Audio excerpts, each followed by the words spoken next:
یہ سارے چکر بازیاں آپ کر دیں تے مڑ کے سانو پاکستانیت دا سبق دے دیں. سانو پتہ ہے اس دور میں میں اور ہے جام اور ہے جم اور ساکی نے بنا کی روش لطف و ستم اور مسلم نے بھی تعمیر کیا اپنا حرم اور.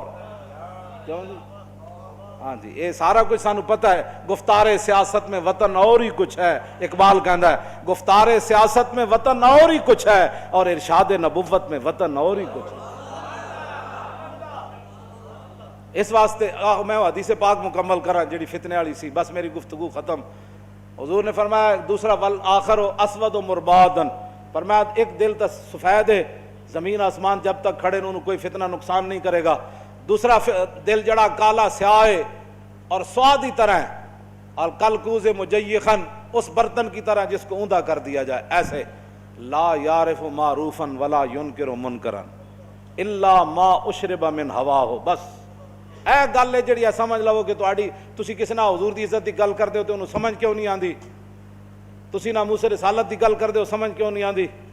کیوں جی؟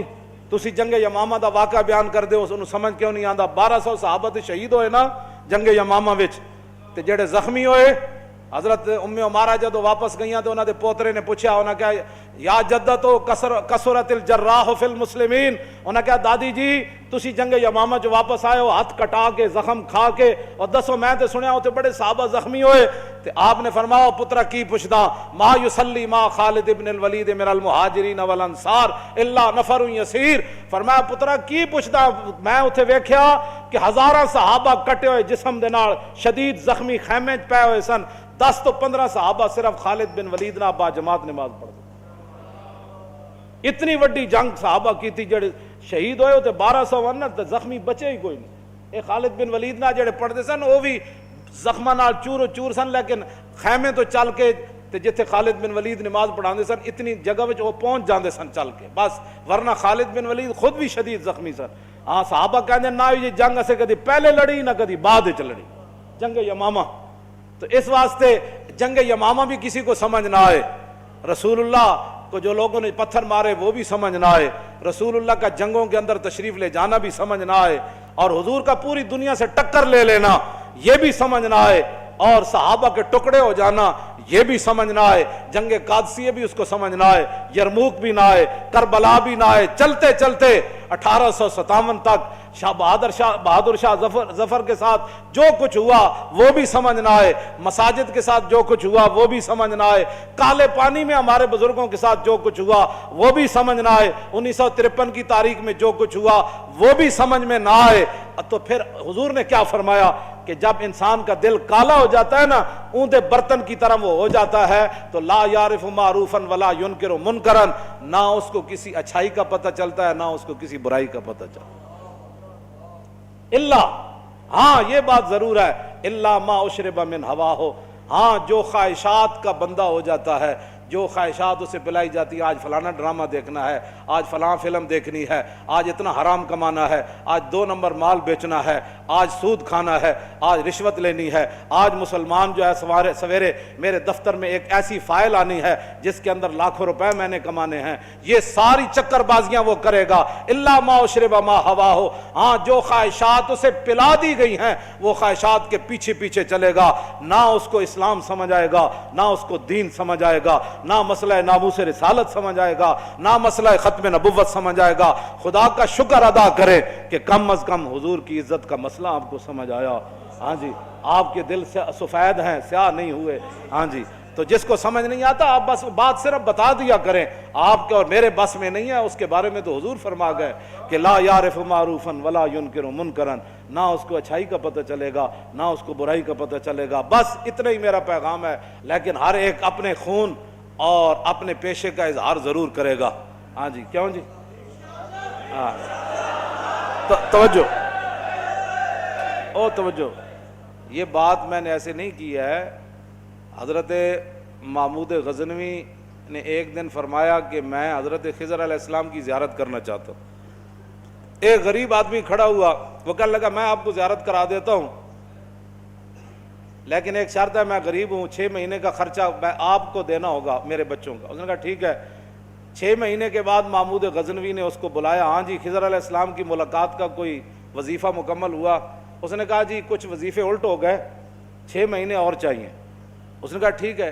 سال کے بعد اس کو پھر حضرت محمود غزنوی بلایا، فرمایا ہاں جی خضر علیہ السلام نہ کو میری ملاقات کا امکان پیدا ہویا، تسی وظیفے جو کر رہے ہو دریا دے کنارے۔ انہوں نے کہا جی میں کہاں، خضر علیہ السلام کہاں، میں نے تو آپ کے ساتھ جھوٹ بولا ہے، غریب آدمی تھا تو پیسے میرا روٹی پانی چل گیا 1 سال۔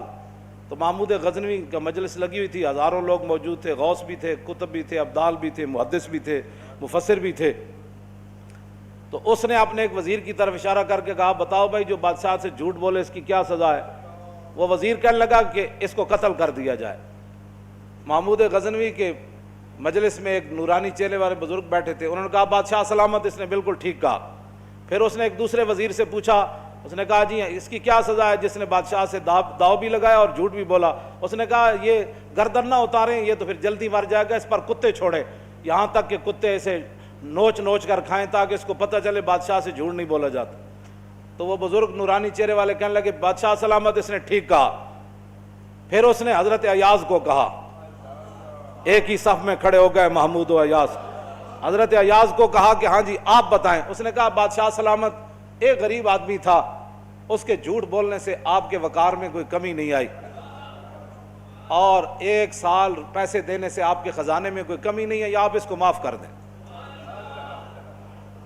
وہ نورانی چہرے والا بزرگ کہنے لگا بادشاہ سلامت بالکل اس نے ٹھیک کہا۔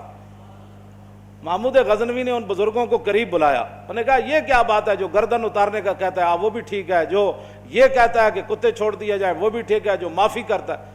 اس نے کہا کہ جس نے کہا نا گردن اتار دو، یہ اس کا خاندان تھا کسائی، تو اس نے اپنے خاندان کا اظہار کیا ہے، گردنیں اتارنے کے عادی ہیں، اور کہا کہ غلطی تو تیری ہے جیسے تو نے ایسے لوگوں کو وزیر بنایا۔ اس نے کہا جس نے کتوں کا کہا نا کتے چھوڑو، اس کے آباء و اجداد بادشاہوں کے کتے نہلایا کرتے تھے۔ اس نے اپنے خاندان کا اظہار کیا ہے، اس نے اپنی فطرت اپنے خون کا بتایا ہے، اور کہا کہ رہ گیا ایاز تو یہ سید ہے، اور سید کربلا میں لٹے بھی گئے تو اف نہیں کی، اپنا سودا بیچ کر بازار سونا کر گئے، کون سی بستی بسائی تاجران آل بیت۔ کیوں جی یہ سید ہے۔ جب یہ کہا نا یہ سید ہے تو محمود غزنوی کرسی پر کھڑا ہو گیا، وہ کہنے لگا ایاز تو نے آج تک بتایا ہی نہیں میں آل رسول ہوں، اتنا ظلم کیا تو نے بتایا ہی نہیں آج تک۔ تو حضرت ایاز فرمانے لگے کہ اچھا میرا راز ان بزرگوں نے کھولا تو میں بھی آپ کے سامنے ایک راز کھولنا چاہتا ہوں۔ انہوں نے کہا جی وہ کیا ہے؟ انہوں نے کہا یہ جو بزرگ ہے نا یہ خود حضرت خضر علیہ السلام۔